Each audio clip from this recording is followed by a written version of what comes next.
I'm Caroline Hyde, in for Emily Chang. This is Bloomberg Technology. Coming up, another August, another lackluster jobs report for the 7th time in a row. What did today's snapshot reveal about the state of the US economy and the future of jobs in tech?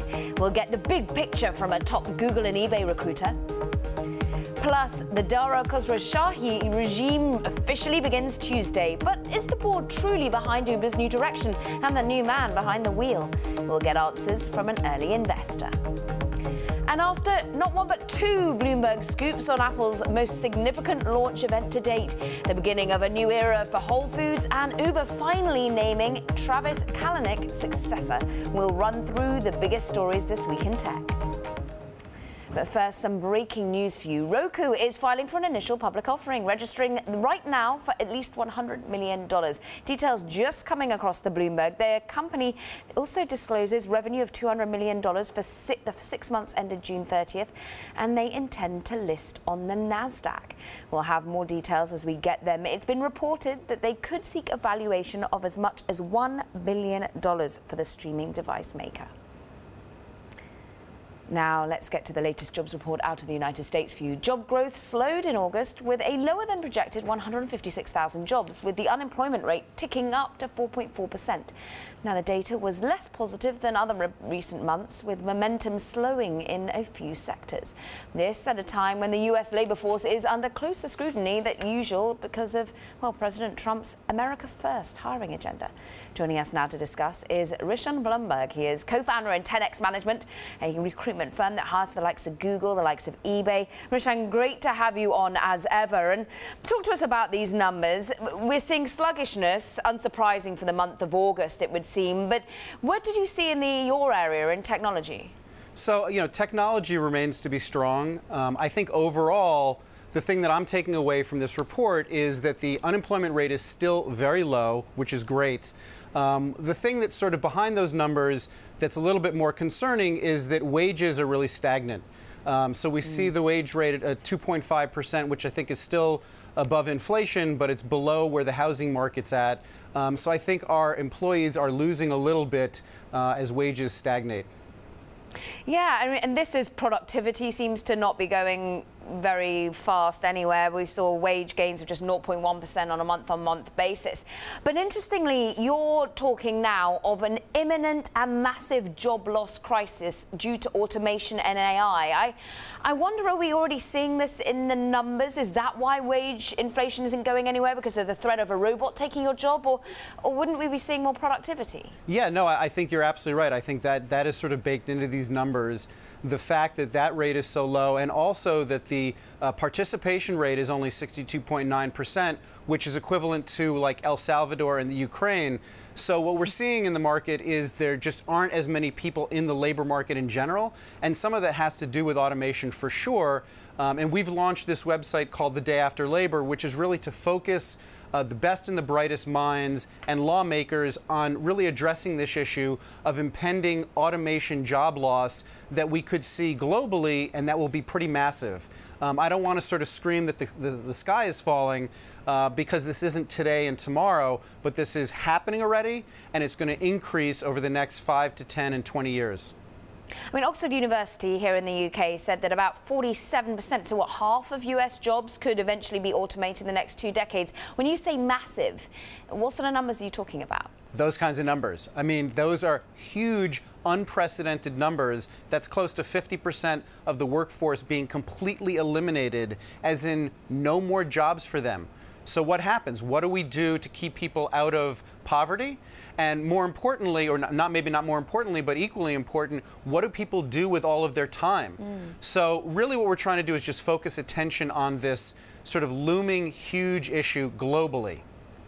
So you're launching this petition, new website to raise awareness. But what do you expect to be talked about in terms of the policy arena, in terms of preserving, helping people that will find themselves out of a job? What do you want to be on the table?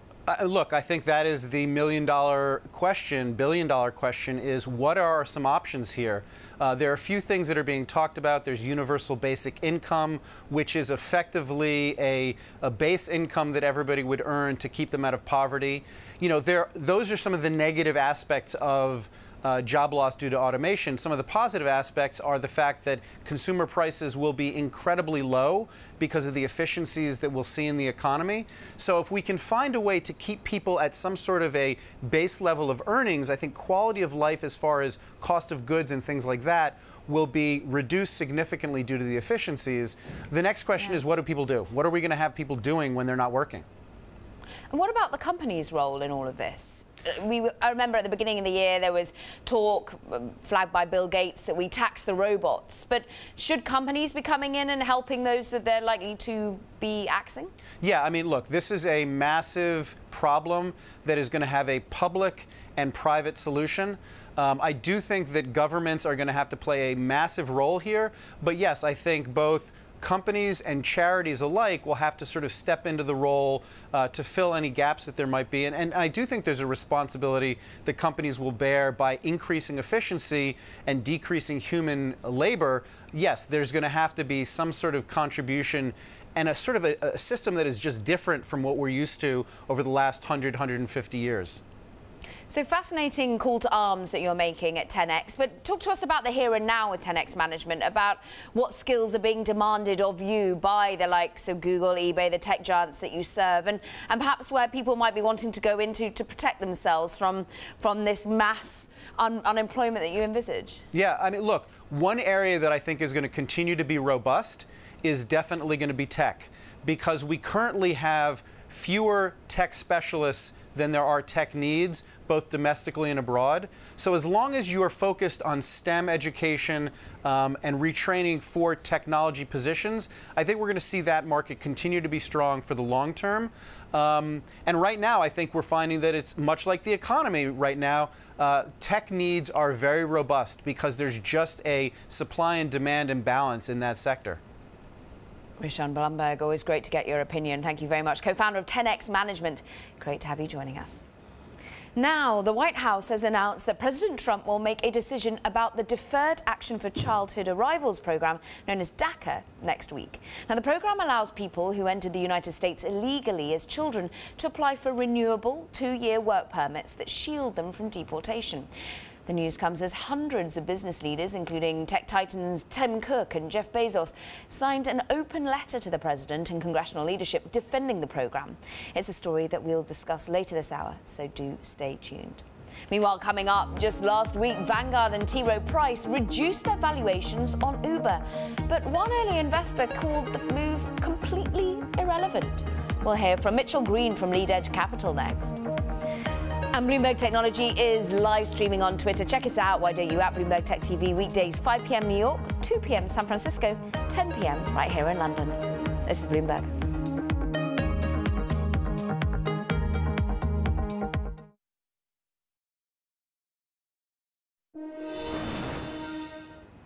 Now, Alphabet is forming a new holding company called 26, but written in the Roman numerals XXV1. Now, the unit will legally separate Google from other units such as Waymo and Verily, a medical device and data firm. 26 Holdings will reorganize Alphabet as a corporate parent and complete the separation from Google. Now, as we've been reporting this week, Uber has a new leader. Dara Khosrowshahi, former chief executive of Expedia, is now charged with cleaning up Uber after the resignation of former CEO Travis Kalanick. So how are Uber investors feeling about the board's CEO selection? Well, Bloomberg Markets covered this topic with Lead Edge Capital founding partner Mitchell Green, an early investor in the startup. Take a listen. I'm sure he will be involved in some way. He's obviously built a $35 billion, GMV juggernaut, growing super fast, and I'm sure Dara wants him involved in some capacity. Now, things obviously turned a little sour between Kalanick and Benchmark, another early investor. How about you guys? What are relations like between Lead Edge and Kalanick? So, look, I do not know the Travis well. We invested much later than Benchmark. I wish I was as smart as them and had invested when they did. And I am sure, given time, we and lots of other shareholders, want that all to settle down and settle. And I'm sure, given time, it will all become past news. Mitchell, how soon are we going to get the IPO then? You know, Dara came out and said 18 to 36 months. We've always kind of been of the impression it was a 2019, 2020 IPO. We're in no rush for them to go public.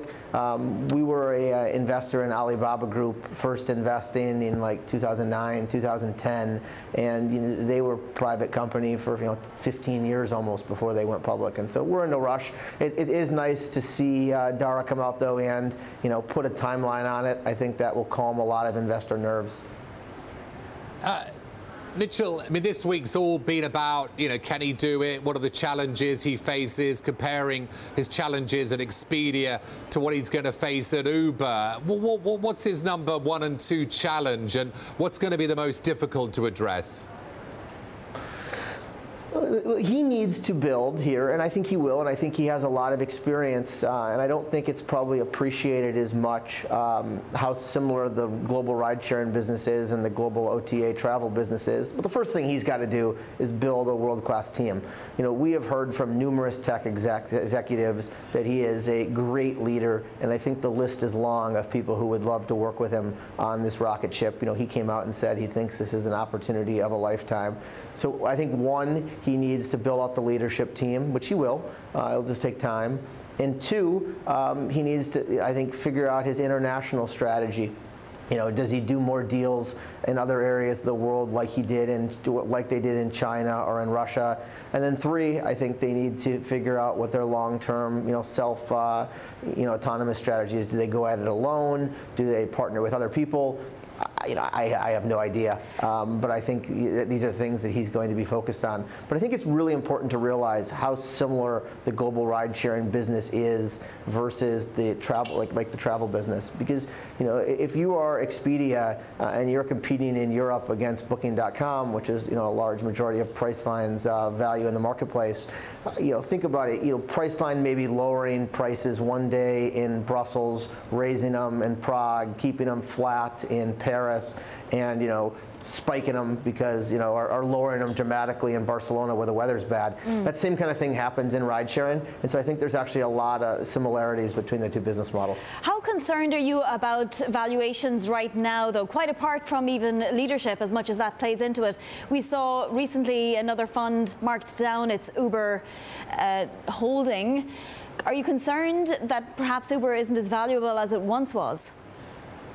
That's completely irrelevant. It makes good headlines. We would be aggressive buyers at prices people have talked about today. I'll put it in an example. A couple big mutual funds marked their values down, but I think it was BlackRock that actually marked it up to like $53 a share from the last round to 48. And this stuff is all noise. Our view is very fundamental. What is this thing? What can this thing generate in 3 to 5 years on an earnings basis? A 20 to 30 times multiple, looking out 3+ years. We think it can be conservatively a $100 to $150 billion company, and but great companies have tails, and it's possible that it's a $200 billion company. It doesn't surprise us at all that Moss and SoftBank and General Atlantic and Dragoneer want to invest at these prices. Yeah, which has been, obviously Mitchell, talked about in the news. You're clearly somebody who spots fantastic companies. Spotify, Refinery 29. These are all investments in your portfolio. Tile, another one, Waymo, Wayfair. So I mean, not Waymo, Wayfair, I should say. But so you obviously have a good eye. But I'm wondering what gives you such confidence that Uber will be profitable so soon? It's still reporting losses in the hundreds of millions of dollars, even as bookings are up. So let's not forget that 2 other companies that have spent billions of dollars building their businesses and are still burning billions of dollars are Tesla and Netflix. And so these companies are also burning tons of money, and let's not forget Uber is growing much faster than them. I am very, very confident that Uber's business will be nicely profitable and is a very sustainable business. That was Lead Edge Capital founding partner Mitchell Green there. Now coming up, we'll cover a developing story, Roku filing for an IPO. Can the move help the company break out in the crowded streaming market? We'll discuss next. And a reminder of our interactive TV function. You can find it at TV Go on the Bloomberg. You can watch us live. If you miss an interview, you can go back to it. You can send our producers a message, play along with the charts we bring you on air. This is for Bloomberg subscribers only. Check it out at TV Go. This is Bloomberg.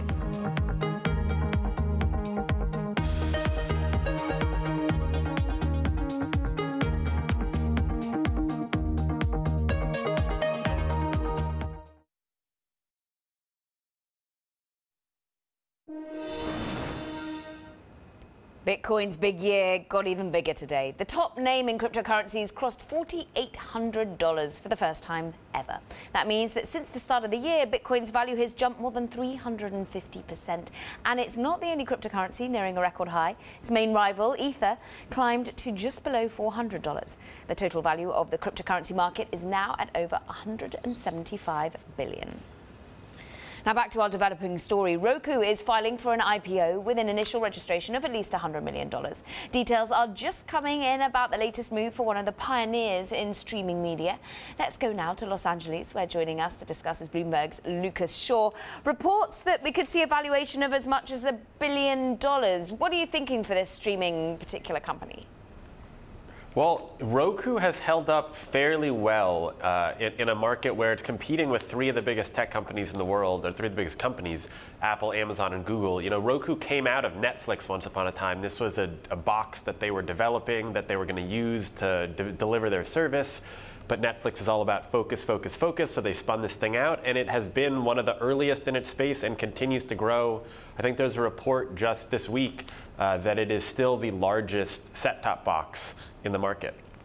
I mean, what's fascinating is the timing. I mean, we're getting numbers in terms of revenue, sure, $200 million in the last 6 months to June, but it's still posting a loss. And, well, we've seen how the market's digested previous IPOs. We've seen Snap not always being that profitable and being a worry. Do you think it's interesting timing? Yeah, well, the challenge for Roku is really, what is the long-term business? You know, it's a great utility. It's something that offers you all of these different services.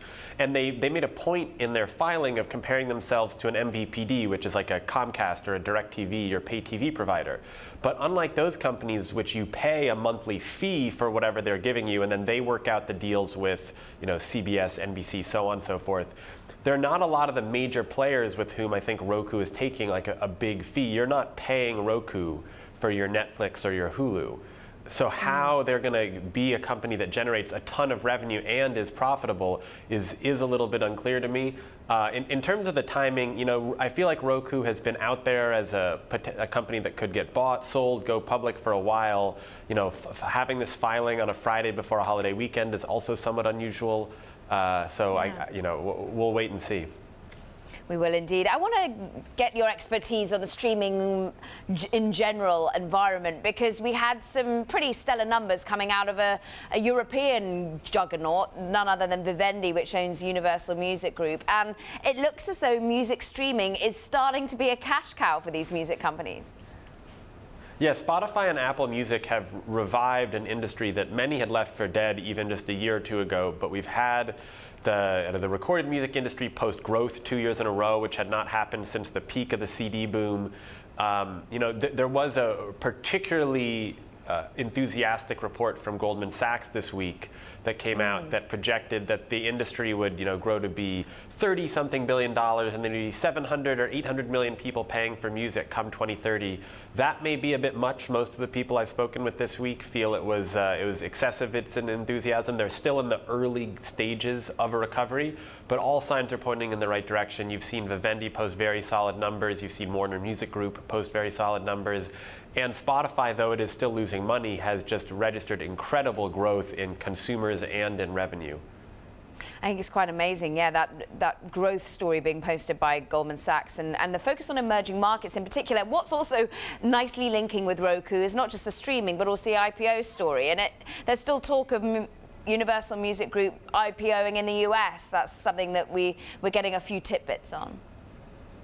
Yeah, I believe our colleagues in Europe had reported on this. There's been a lot of discussion about what exactly will happen with Universal. Whether they will file for an IPO in the U.S., whether they sell off a piece of it, whether they sell the whole thing. Because the value of Universal is going up and up and up, Vivendi is sitting on this very valuable asset, and I think Vincent Bolloré, the CEO, is trying to figure out what's the best way to maximize it.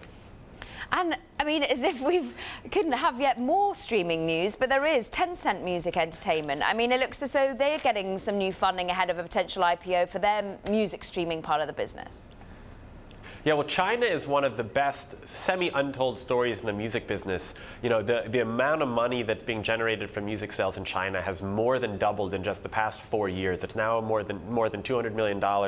And as with all things, you know, streaming and media, the established players like Spotify and Apple Music have a hard time there. Spotify is not in China. Apple Music is there, but the really big player is the one that you just talked about, Tencent, which has deals with all of the major labels, and they are all incredibly enthusiastic and bullish as to where that industry is headed. You know, much as the video streaming market in China has taken off, as the movie box office sales have taken off in China, music seems to be the next one that's ripe for growth.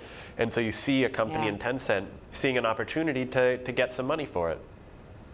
Lucas, you've given us a whistle-stop tour through all things streaming and IPOing. Lucas Shaw, thank you very much for joining us.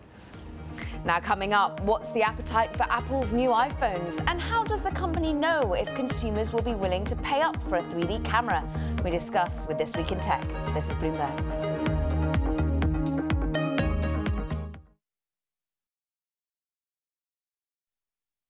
I'm Mark Crumpton in New York. You're watching Bloomberg Technology. Let's begin with a check of first word news. President Trump on Friday signed a proclamation establishing Sunday as a day of prayer for those dealing with the aftermath of Hurricane Harvey. The president returns to Texas Saturday and is also expected to stop in Louisiana. House Speaker Paul Ryan's urging the president to fix, not end, the Deferred Action for Childhood Arrivals. The announcement is expected next week. Democratic Congressman Raul Grijalva says ending the program is the wrong move. It has not been a drain. It has not been something that has cost the United States anything in terms of government cost. On the contrary, it has been a boon and a plus in terms of the economic vitality of this nation. It has been a contributor. The German Chancellor Angela Merkel and her center-left opponent Martin Schulz square off Sunday in the only TV debate of the German election campaign. Schulz hopes the debate increases his chances with just over 3 weeks to go. Polls have Merkel's party ahead by at least 12 points. The Associated Press reports smoke was seen coming from the chimney at the Russian consulate in San Francisco on Friday. The Trump administration recently ordered the closing of the consulate and other Russian-affiliated offices in Washington and New York. It's retaliation for the Kremlin's demand last month that the U.S. substantially reduce the size of its diplomatic staff in Russia. Kenya's incumbent President Uhuru Kenyatta says he's ready to campaign again, and he told reporters it's time to get back to work. He spoke in Nairobi after the court nullified last month's election and called for a new vote within 60 days. I respect it. I disagree with it because, as I have said, millions of Kenyans queued, made their choice, and 6 people have decided that they will go against the will of the people. Security forces in Colombia have killed one of its most wanted drug fugitives, the alleged second in charge of a ruthless criminal network that arose from disbanded right-wing paramilitary groups to become the nation's longest drug trafficking organization. Roberto Vargas, best known by his alias The Hawk, was killed in an operation conducted by an elite commando unit near his base in northern Colombia. Authorities had ordered a $165,000 U.S. bounty. At a news conference with his generals, Colombian President Juan Manuel Santos said of Vargas, quote, "This was one of our most sought targets. We have been on his trail for a long time." Global news 24 hours a day, powered by more than 2,700 journalists around the globe. I'm Mark Crumpton. This is Bloomberg.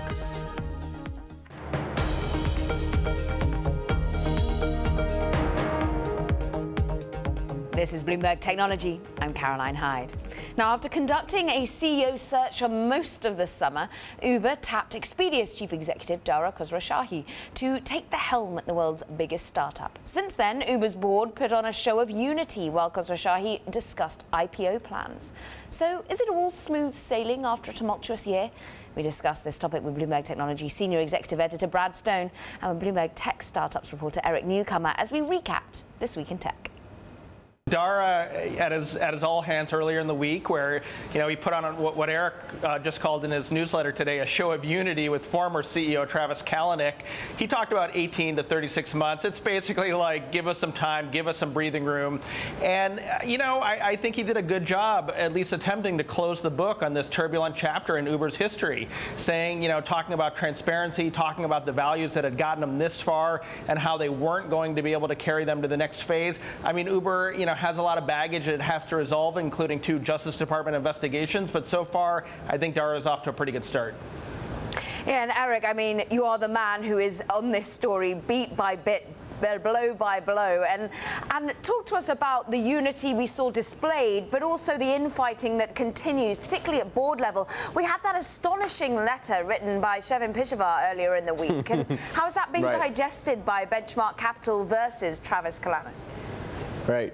Travis Kalanick, Arianna Huffington, Ryan Graves, they were all at Uber's board meeting Wednesday, sort of almost figuratively hand in hand with Dara Khosrowshahi, the new CEO. And, he acknowledged to employees, some of the length of time for the search and everything like that. But he sort of joked, this is the best board. How could I not say that? They picked me. So it was definitely a very positive message, even when it came to Travis, sort of recognizing that he built the company to where it is today. But then, like you said, Benchmark is still suing Travis. Now, that case has moved to arbitration, but the conflict between, 2 of Uber's board members is ongoing. So that issue is still live, and the substance behind the fight, just how bad was the company under Travis Kalanick, and what does the company need to do move on from that? I think that's a debate that's still being had among employees and board members as well. Brad, any update on the next set of senior executives that we might see added to Uber? Because, of course, the priorities have got to be for the new CEO, well, to get himself a CFO, let alone some other key executives. Yeah, I think that's it, Caroline. Uber needs a CFO. They lost more than $600 million in the last quarter. Dara might even hire a COO, someone to go and, maybe help cut costs, a strategic partner to look at all the places in the world where Uber is really just hemorrhaging money and up against some very well-funded indigenous competitors and figure out where to pull back and where to invest. So, this is, one of, I think, Travis's weaknesses, and he had many strengths, was that he kind of hoarded control and he didn't hire aggressively. And so this is a management team whose ranks have been considerably thinned, and Dara certainly has to address that. So plenty on the plate of Uber's new CEO, plenty to get excited about for September the 12th. Eric, talk to us about what the hype is like in San Francisco ahead of the all-important 10th anniversary phone we're getting from Apple, and all importantly, where it's going to be launched. Right. There are just such high expectations for Apple's new premium phone, and then sort of the 2 other versions, and just to see what's coming. And then we have, Apple TV, the watch. There are just a lot of categories. And given that this is the 10-year anniversary of the iPhone, there's just huge expectations. And then, you're referencing that the announcement to the media, come visit us here, come see it at Apple, and sort of learn about sort of the new devices that we have in store. Can I add to that, though, Caroline? Let me add to that, though. It just feels like every year we treat this event as like the Super Bowl of tech, and companies like Samsung and Xiaomi and Huawei release their phones with a lot of the same features, with a lot less fanfare. And yes, it's September 12th, and yes, it's at Apple's new campus, the Steve Jobs Theater, and it's maybe it's the 10th anniversary of the iPhone. And it's, of course, an important phone around the world, but it is a phone with a minority of market share. And I don't know, I think sometimes we get a little overheated with the hype around Apple's product events, which are in effect press conferences. Apple, hype, queues, who'd have thought it, I have to say. Yeah, it is one that we've got to throw it out to some of the other tech competitors out there, and they try and build up some of their events too. I want to take it to another key company, Brad, that you've written a book on as well. It's Amazon. They were all over the press this week as well, and it's all about finally they've got their grips on Whole Foods, and they are slashing the prices. Those avocados are coming straight down. That's right. I mean, they did the first task, which is, all eyes were on Whole Foods. They cut prices on some very visible items, and I think in the public perception, they kind of attacked head on this idea that Whole Foods was exorbitantly expensive. I mean, it still is when you compare those products to supermarkets like Walmart and Kroger's. But all the hard work remains. I mean, this is Amazon's largest acquisition ever. It hasn't been a particularly good acquirer of companies that it then integrates into its core business. We still have to see how Prime membership, what it looks like as the loyalty program for Whole Foods. Can they do things at the point of sale, introduce technologies that make the checkout at Whole Foods a little less arduous, and can they put Whole Foods products into the Amazon supply chain so that we could either deliver them to our homes or do curbside pickup? I mean, this is we think of Amazon as a leader in the grocery category. I can't say this, enough. Walmart is way ahead. It's much easier. Now those are different customer sets, but Amazon has its work cut out for it. My conversation earlier with Bloomberg's Brad Stone and Eric Newcomer. Meanwhile, hundreds of CEOs and business leaders across the United States are urging President Trump to keep the Dreamers program. Now, this prevents the deportation of young people brought to the country illegally. Apple CEO Tim Cook, Amazon CEO Jeff Bezos and Microsoft CEO Satya Nadella are among those who signed a letter claiming that Dreamers are vital to the future of our companies and our economy. Now, this afternoon, the White House clarified that Trump will make a final decision next week, on Tuesday, in fact. For more, I want to bring in Bloomberg Technology Executive Editor Tom Giles in San Francisco. Tom, remind us why tech leaders such as Tim Cook and Jeff Bezos would speak so passionately about this. Well, there's a lot of reasons why it's an important issue to the technology industry. One, a lot of the tech companies, a lot of the biggest tech companies in the world are run by immigrants or the children of immigrants. So this hits home in a very personal way. A lot of these companies also employ lots of immigrants. Microsoft itself, Microsoft said that it estimates there are about 27 of its staff are affected by the DACA program. So there's a couple of reasons right off the top.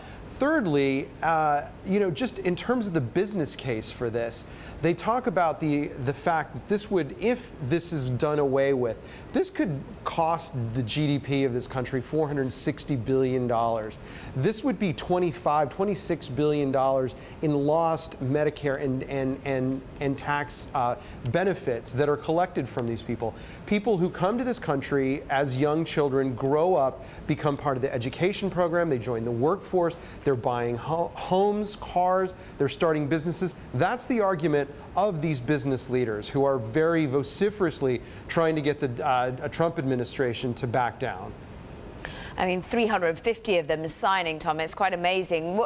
Right. It seems like there's yet another ability, though, to strike back at Donald Trump. It seems as though the voice is growing and the willingness to show their opposition is still there. Is this something that you're feeling very fervently in San Francisco?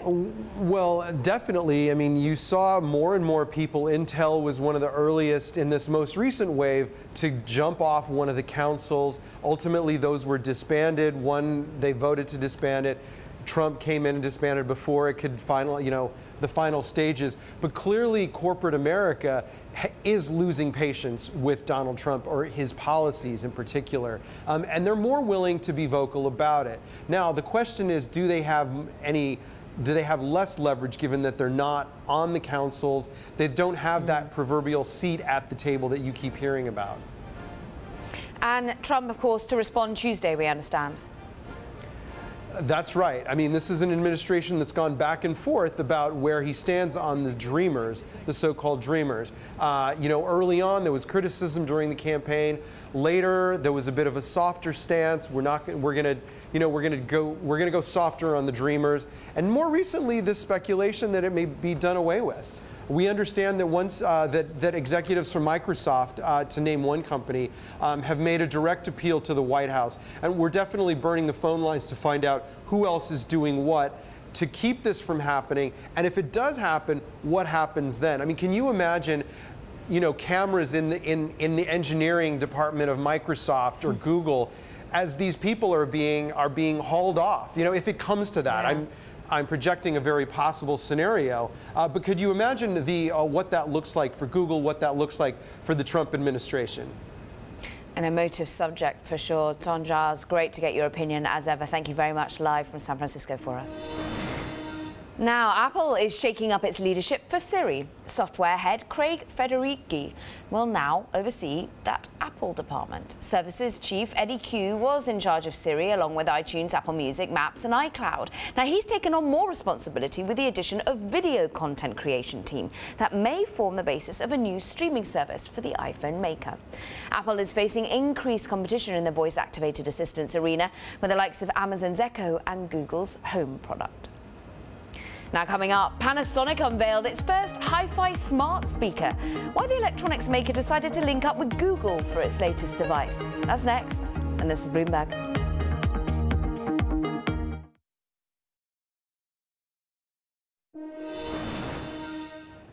Now, the maker of a $400 juice machine, Juicero, is closing up shop. The startup that raised more than $100 million from investors including GV and Josh Kushner's Thrive Capital said it will suspend sales, offer refunds to customers and search for a buyer for the company. The decision to shut down comes 4 months after a Bloomberg news report showed that the company's juice packets could be squeezed by hand and didn't require Juicero's costly machine. The machine had previously sold for $700 before they cut the price tag. Now, Panasonic has launched its first hi-fi smart speaker with Google Assistant built in. Earlier, I caught up with Panasonic Europe CEO Laurent Abadie from Berlin. I started by asking, well, why they decided to link up with Google on their latest speaker. In terms of sound and audio, Google Assist is, in our eyes, the platform which opens the most largest number of audio platform or content than any others. And we think that this is the best platform for audio.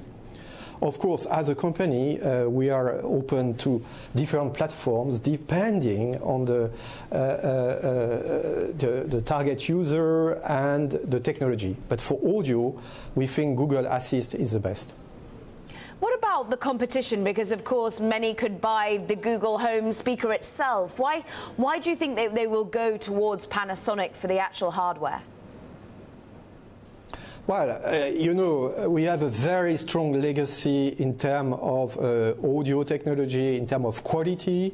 For this speaker, we ask our best engineers, which are normally working for Technics or professional products, to design this speaker, having in mind the best, of course, sound quality, but as well the best human interface without any manual action. So that can be very useful for many customers. How important do you think this product will be towards revenue? How important will the home appliances unit be for revenue across Panasonic in general? Of course, we have a very wide range of products in our portfolio, but this product is a kind of new direction for the future, and I think we can address a very large, wide range of customers, from young, adult, or even blind customers, which cannot sometimes control their equipment. So by voice control or voice command, voice recognition, this is really an interesting new field to offer new services. Talking about new fields, you've of course been pushing into battery technology significantly, particularly bringing that into the home. This is something that you've brought to Europe, Germany, Austria, the UK. How important is this becoming to your overall business model as well? Well, storage battery technology is one of our core category, because currently our society goes for electrification. there is a huge pressure, as you know, on the CO2 emission reduction, onto pollution, controlling the global warming, and the only response to those challenges is moving towards electrification of the society. One interesting development is what we call self-consumption, where at your home you produce energy during daytime using photovoltaic, and then you store your energy onto batteries, then you reuse this energy during the evening or the night time, having a kind of autonomous system which brings a lot of benefit in terms of costs for consumption, but also avoiding pollution. Talk to us about Europe, because interestingly you've partnered with Tesla on their Gigafactory in Reno in America, but you sit here as the head of Europe for Panasonic. Will we see some sort of Gigafactory being built on your territory? Currently, our main investments have been focused in US, China and Japan. So in US with Tesla, China with other partners, and Japan as well. So we are currently discussing with car manufacturers for future development in Europe. But I have to say that today I cannot disclose any outcome, knowing that it will not be a short-term issue. That was Panasonic Europe CEO Laurent Abadie. Now, coming up, does Hong Kong finally have its first unicorn? We look at the company that may have just surpassed a valuation of $1 billion. Next, this is Bloomberg.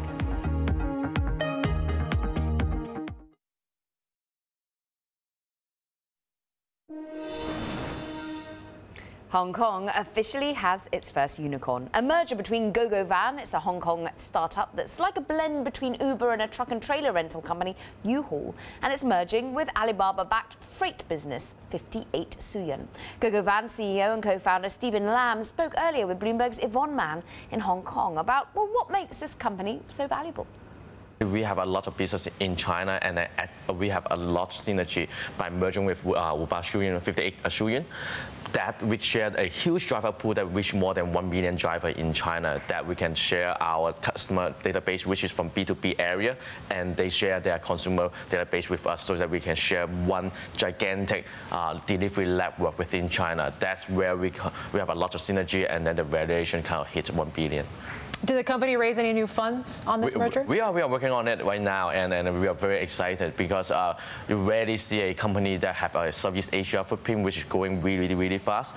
And of course, we are the dominant player and the leader in China. So have you gotten any kind of funding from VCs? Right now, I mean, how much are they putting in right now? I mean, how much has the company raised in total so far? Well, in terms of Uber Suyan, they split off from 58 Home, which is supported by Alibaba, KKR, and Ping An as a major shareholder. And from GoGoVan, we raised several rounds of funding. Last round, we raised it from Alibaba, and then New Horizon, Singapore Press Holding, this major fund. So in terms of the total amount, I guess they raised over 300 million in 2015. In total for us, a little bit less than 15 million before. So, Stephen, just fill us in on a few basics about the two companies. Part one, you are similar in what you do. How did you get involved in the startup, and just give us a sense of how much of China, how much of the business you actually have? Okay, so how I got involved in startup, it's like just accidentally. I couldn't get a job after I graduated from Berkeley, and I moved back to Hong Kong. Then I just randomly started a business, ending up to be really successful here in Hong Kong, and then we expanded in Southeast Asia and did an okay job. And in China, we grow gradually over time. By the time that last year, we were working with 58 Suyan on some business collaboration, and then we found out there's opportunity that we work together much closer to share the huge driver base instead of we build our own, and then we talk to our own customers with our own small driver pool, and then we share it. It will be really enjoying the sharing economy network and the efficiency. That's how we got to where we are today. GoGoVan CEO and co-founder Stephen Lam. That does it for this edition of Bloomberg Technology. Have a great weekend. This is Bloomberg.